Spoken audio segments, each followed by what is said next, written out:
What did you bring? You got a 2100. That's a big saw. Yeah, that's my 99cc. This is the from a similar era, similar design stuff, the 480 CD. And these saws are from the 70s. As you could tell that how far ahead Husky was of everybody else. They had CDs back then when everybody else was still doing 8-tracks. True.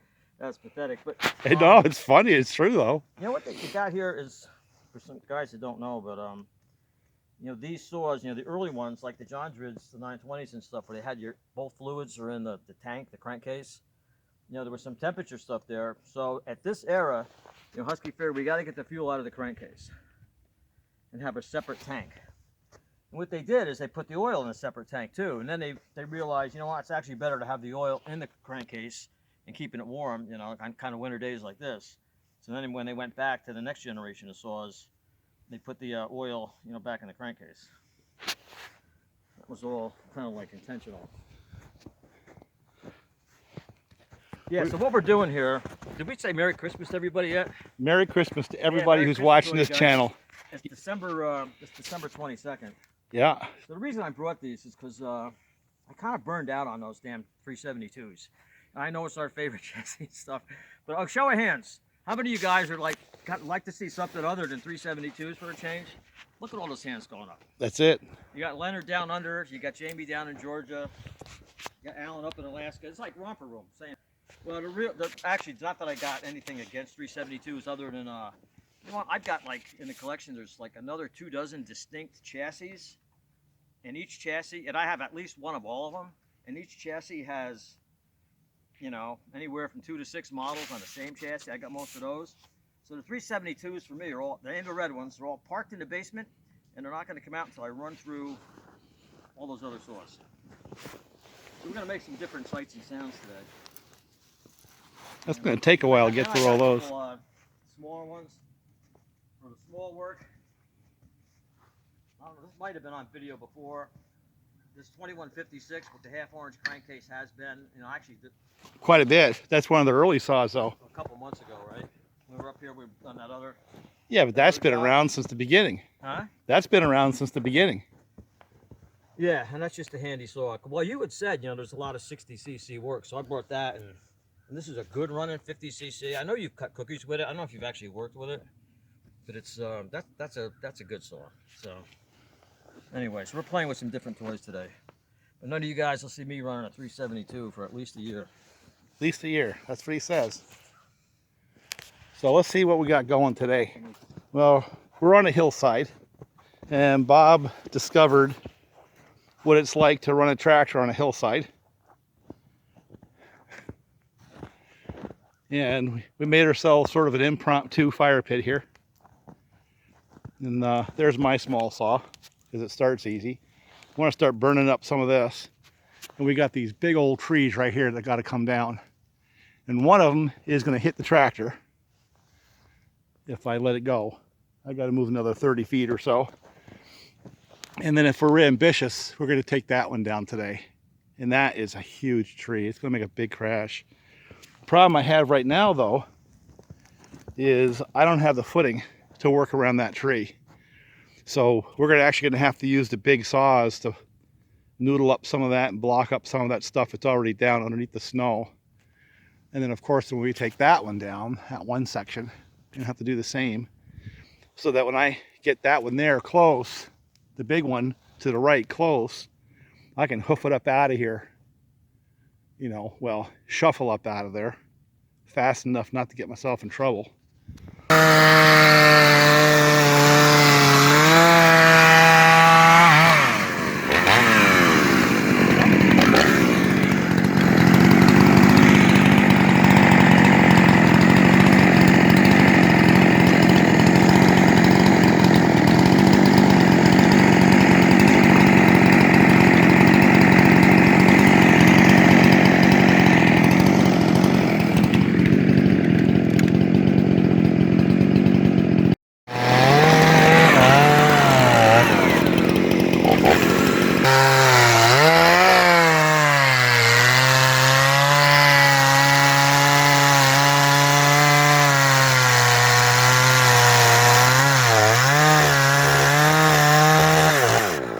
I'm going to take the big one first. You're going to take that one first? Yeah. All right. Because I have the other one in between me and disaster, possibly. Yeah.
Should I do a play-by-play here?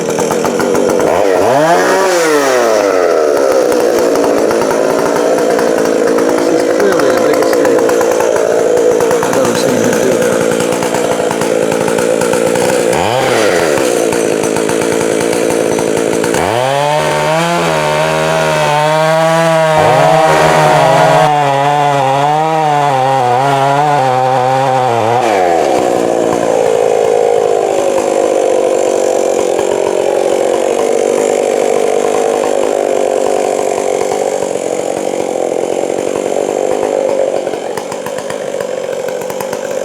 One branch there that does concern me is the one thing coming out of the broken tree. It's caught.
Yeah, that 28 kept throwing the chain. Now I'm pretty much done. I just have to get that one little section right there. It'll cut it loose.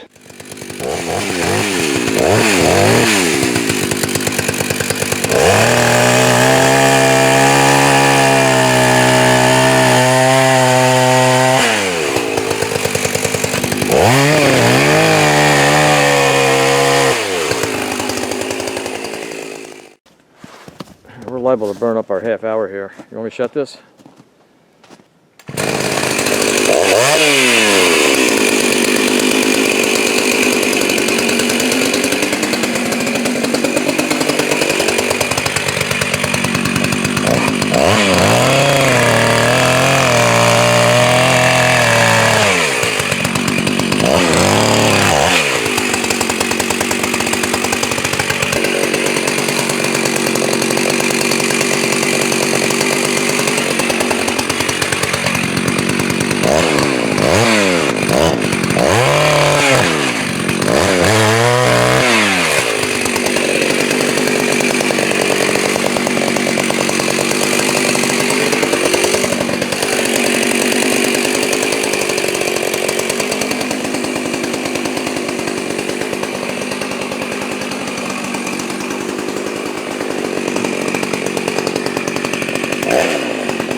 There it goes. It's going now. Turn up the saw.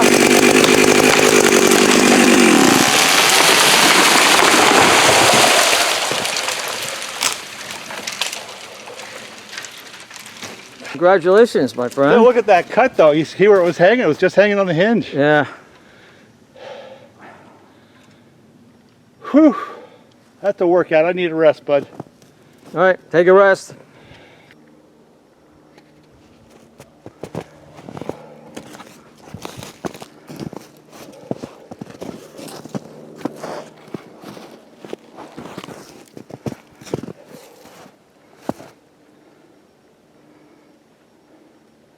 Yeah, that's a lot of wood right there. Wow. I think we're going to eat food and call it a day. Well, that's a 28-inch bar right there. So it's at least a 28-inch tree. Right? 28, actually, yeah, obviously the bar is longer than 28. You know, past to go to the tail. So it might be like a 3-footer. Yeah. Well, I had my angles right. Pretty much went where it was supposed to go. It just was stubborn. It really wanted to go more to that side, so it was hanging on that hinge. That's what it was going on. All right, let's get her blocked up. Yeah, right. We're going to be working on this for the next year.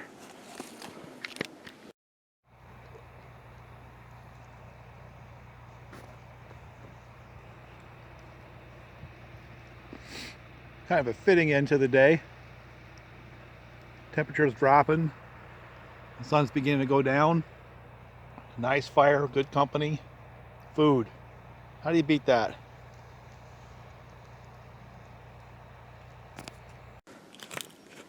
Don't want to fall on my ass, right? No, definitely not.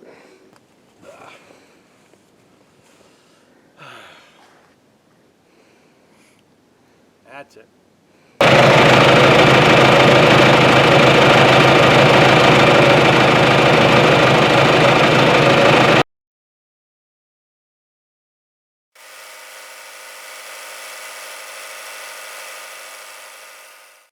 Been a long time since I've been on this section of the field walking. Used to come over here looking for woodchucks. Like that sign says, stay on trail or stay home. Is that what it says? Yeah. No kidding. I don't know, it doesn't look like anybody even was on it today. No.